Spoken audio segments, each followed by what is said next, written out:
पिछले उद्बोधन में मैंने इस बात को कहा है कि मनुष्य के हाथ में कुछ भी नहीं है। ईश्वर एवं प्रकृति के द्वारा ही सब कुछ संचालित किया जाता है। इंसान कुछ भी कर ले, कितना भी ताकतवर बन ले, परंतु उसे इस बात का आभास रखना होगा, उसे इस बात को स्वीकार करना होगा कि मनुष्य सब कुछ निर्धारित नहीं कर सकता। कोई व्यक्ति मेरे उन वक्तव्यों पर तर्क कर सकता है कि ऐसा कैसे संभव है कि सब कुछ मनुष्य के हाथ में नहीं बल्कि ईश्वर एवं प्रकृति के हाथ में है। बिल्कुल यही बात है।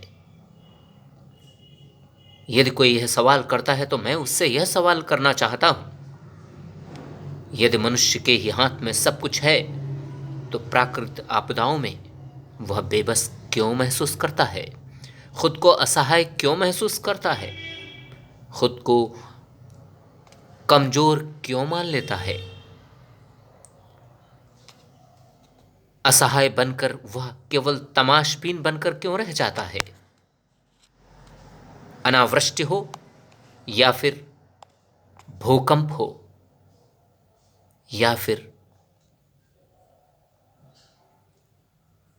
कोई बहुत बड़ी प्राकृतिक आपदा,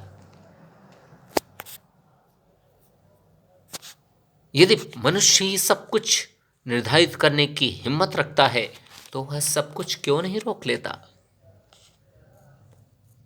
सब कुछ आसानी से सब क्यों नहीं कंट्रोल कर लेता? मृत्यु को वो क्यों नहीं रोक लेता? ये अनेकों जटिल सवाल हैं जिनके उत्तर को ढूंढना मुश्किल ही नहीं बल्कि नामुमकिन है। इसलिए मैं कहता हूं, मनुष्य के हाथ में कुछ भी नहीं, मनुष्य बेबस है।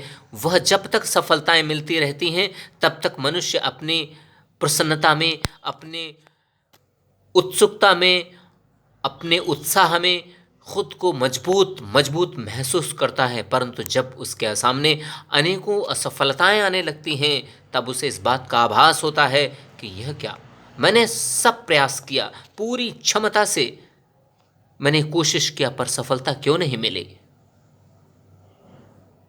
यह सब उस प्रकृति की वास्तविक रूप का परिणाम है जो ईश्वर की सानिध्य में प्रकृति संचालित होती है। मनुष्य केवल एक कठपुतली मात्र है। जिस प्रकार से उसे चलाया जाएगा मनुष्य को उसी रूप में चलना होगा।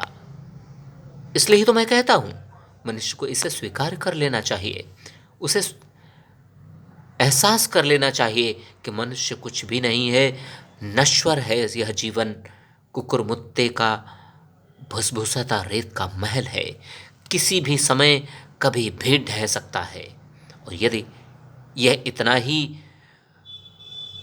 नश्वर है, इतना ही कमजोर है, तो अब सवाल यह शाश्वत क्या है? तो शाश्वत शाश्वत तो ईश्वर है, सत्य है, यश और अपयश है। तो इसलिए मनुष्य को इस बात को ध्यान में रखना होगा कि मनुष्य जीवन कुछ समय के लिए मिला है, उसके बाद इसको नष्ट हो जाना है। नष्ट होने से पहले वे सभी सकारात्मक और अच्छे कार्य कर लेना चाहिए जो उसे सर्वदा के लिए दुनिया में कीर्ति प्रदान करते रहेंगे।